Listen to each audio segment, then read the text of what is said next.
This is Rich Rosen, CEO and founder of Fastcall, and I want to talk for a few minutes about importing phone numbers or porting phone numbers to Fastcall. So I want to start with just talk for a few minutes about phone numbers. So we're logged into the Fastcall application under Settings, Manage Phone Numbers, and you can see that we can provision new phone numbers. And here we're going out to the Twilio API, and this is actually one example of where we do use API. Fastcall does not use the Salesforce API to log our phone calls, but we are using the API here. So for example, I can look for, I don't know, let's say Florida, right? And phone numbers are available to provision here. And we have access to most area codes in the United States, Canada, and we have access to phone numbers in most markets around the world. And phone numbers can have either phone capability, SMS capability, or both. You can see that in the United States there are both, but that's not going to be true in all countries. But let's say that we need to port phone numbers to Twilio in order to be used in the Fastcall application. We would come down here to our settings, and it says import phone numbers, and we're going to go here. And what we're doing here is we're going out to Twilio in a similar way that we did a second ago, and we're saying, show me what you found on that Twilio account. In this case, you can see looks like my developer's been very busy. We have quite a few numbers here, both some numbers that are verified, which don't really matter because you can always verify a number, but also some provisioned numbers. That's downtown Los Angeles. I'm based in Hollywood, California, so there's a bunch of Hollywood numbers here, so I can sync those. And what that's going to do is a good example. It's going to go out to the API and say, okay, these are the phone numbers we found, and we're going to bring these back into the application.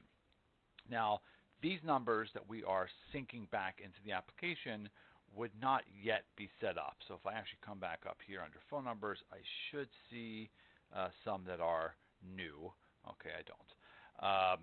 But these numbers that I sync would not yet be set up.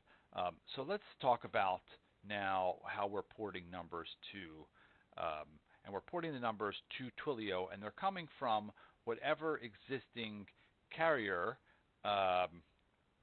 controls the numbers. So Fastcall creates a sub-account in Twilio when Fastcall is installed, and all these sub-accounts roll up to a parent account. So I'm in Twilio, and this is something that's managed by Fastcall, but I wanted to share it as part of this video. So I'm now logged into a sub-account that was created when Fastcall was installed. You can see this is one of our test accounts. And you'll see here the phone numbers that were provisioned as part of our testing, some minutes that were used, again, as part of our testing. And in order to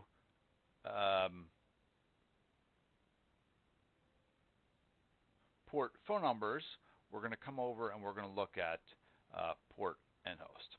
Right? So now we are porting a number, and we're doing this under the sub-account that was, we're doing this as part of under the sub-account where we're working. So, and Fastcall will do this for you, but again, I just wanted to show what the steps look like in Twilio. So we're going to come here, we're going to say, we're going to agree here. It is important that your current carrier will release the numbers. Twilio will submit the request to that carrier. The carrier will have to accept the request, but it is important that the carrier release the number. So Fastcall will come in here, and we're going to just give this a name.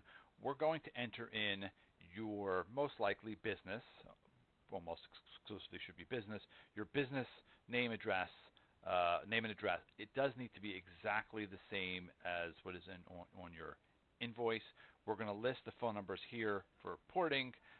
Generally, they're landline and toll-free. We generally don't port wireless numbers, but there's an option here. And then they're going to ask, and then we're going to submit 2 pieces of documentation for you to Twilio. The letter of authorization, which is available here, and we can email this to you, and your last invoice from your billing statement from the carrier, which you will send to us generally as a PDF, hopefully as a PDF, and we will upload that here and we will submit.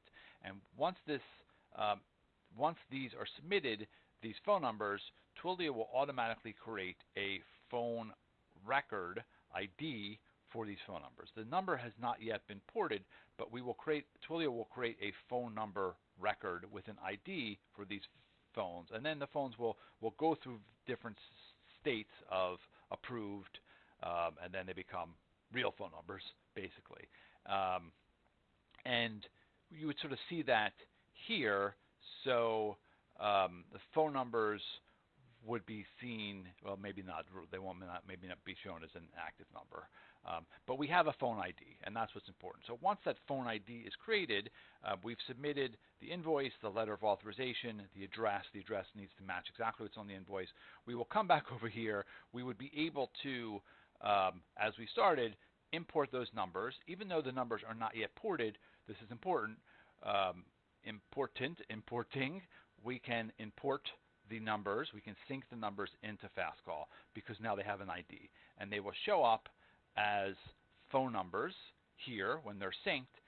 And then what we want to do is we want to set up these numbers, and that's really what I'm getting to. We want to be able to set up these numbers. So I can come in here, and let's just say, doesn't really matter, but let's say this is a test number. This number will actually say new when it's been synced.